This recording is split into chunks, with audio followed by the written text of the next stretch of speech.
of it were found among materials from Cave 4, plates 19 and 20, in this work, and it figured prominently in events leading up to the final publication of the unpublished plates.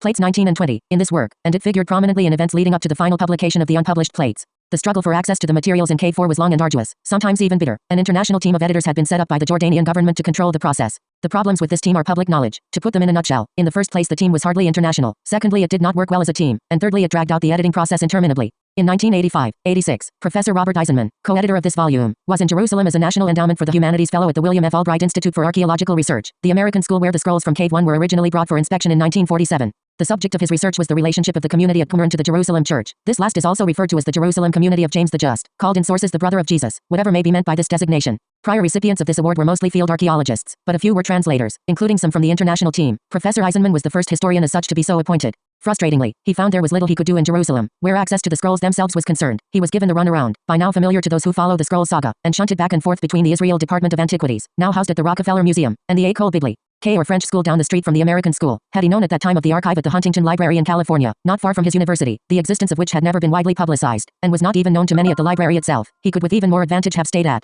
home. It was from the ranks of the French school, the École as it is called, an extension of the Dominican order in Jerusalem, that all previous editors were drawn, including the two most recent, Father Benoit, head of the École before he died, and John Strudnell. The international team had been put in place by Roland de Vaux, another Dominican father. In several seasons from 1954-56 de Vaux did the archaeology of Qumran. A sociologist by training, not an archaeologist, de Vaux had also been head of the École. After the conquest of East Jerusalem in the Six-Day War in 1967, some might call the Israelis the greatest war profiteers. The remaining scrolls were perhaps their greatest spoil, had they had the sense to realize it. They did not. Because of the delicacy of the international situation and their own inertia, they did little to speed up the editing process of the scrolls which had, because of problems centering around the copper scroll mentioned above, more or less ground to a halt. The opposite occurred, and the previous editorial situation, which seemed at that point on the verge of collapse, received a 20-year new lease of life. In the spring of 1986 at the end of his stay in Jerusalem, Professor Eisenman went with the British scholar, Philip Davis of the University of Sheffield, to see one of the Israeli officials responsible for this, an intermediary on behalf of the Antiquities Department, now authority on the international team and the scrolls curator at the Israel Museum. They were told in no uncertain terms, "You will not see the scrolls in your lifetimes." These words more than any others stung them into action, and the campaign to free up access to the scrolls was galvanized. Almost 5 years to the day from the time they were uttered, absolute access to the scrolls was attained. This is a story in itself, but it must suffice for our purposes to say that the campaign gathered momentum in June 1989, when it became the focus of a parallel campaign being conducted by the Biblical Archaeology Review in Washington, D.C. and its editor, Herschel Shanks, and caught the attention of the international press. Unbeknownst, however, to either Shanks or the press, behind-the-scenes events were transpiring that would make even these discussions moot. Eisenman had been identified in this flurry of worldwide media attention as the scholarly point man in this struggle. As a result, photographs of the remaining unpublished Dead Sea Scrolls were made available to him. These began coming to him in September of 1989. At first they came in small consignments, then more insistently, until by the autumn of 1990, a year later, photographs of virtually the whole of the unpublished corpus and then some had been made over to him. Those responsible for this obviously felt that he would know what to do with them. The present editors hope that this confidence has been justified. The publication of the two-volume facsimile edition 2 years later, together with the present volume, is the result.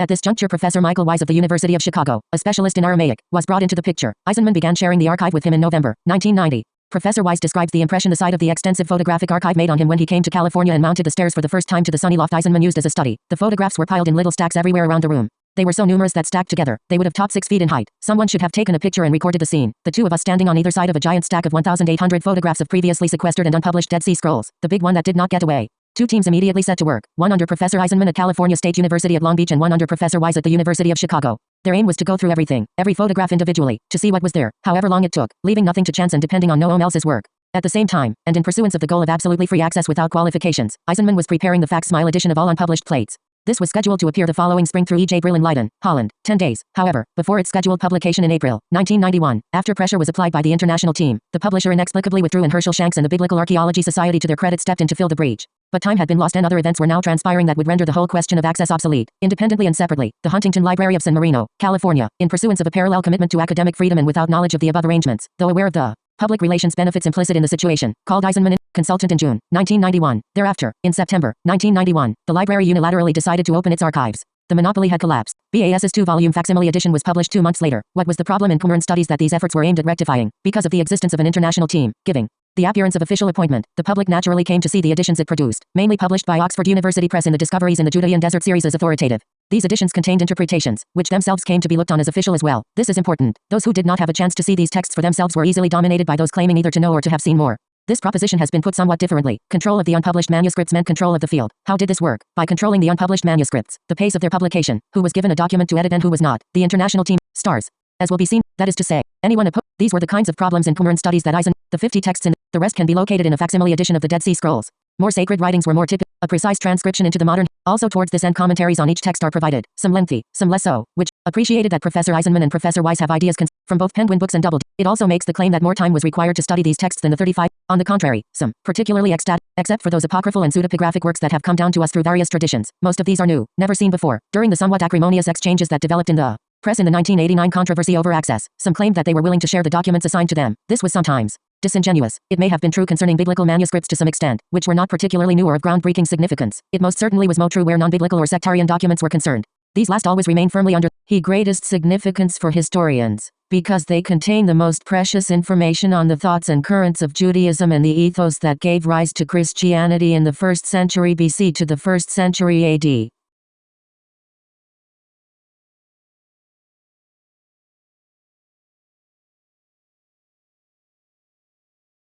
Greatest significance for historians, because they contain the most precious information on the thoughts and currents of Judaism and the ethos that gave rise to Christianity in the 1st century BC to the 1st century AD. They are actual eyewitness accounts of the period. While those responsible for the almost quiescent pace of scholarship may have felt themselves justified from a philological perspective in proceeding in this way, the interests of the historian were in many cases completely ignored. Most philologists, who are primarily interested in reconstructing a single text or a given passage from that text, just could not appreciate why historians, after waiting some 35 years for all materials to become available, did not wish to wait any longer, regardless of the perfection or imperfection of their translation efforts. The historian needs the materials relating to the given movement or historical current before drawing any conclusion or making a judgment about that movement. Sometimes even philological efforts, by ignoring the relationships of one manuscript with another, one allusion to another, end in inaccuracy. This is often the case in Qumran studies. Without all the relevant materials available, nothing of precision can ultimately really be said, either by the philologist or the historian, so access to all materials benefits both. In our opinion, the results of our labors in this work confirm this proposition. The same is the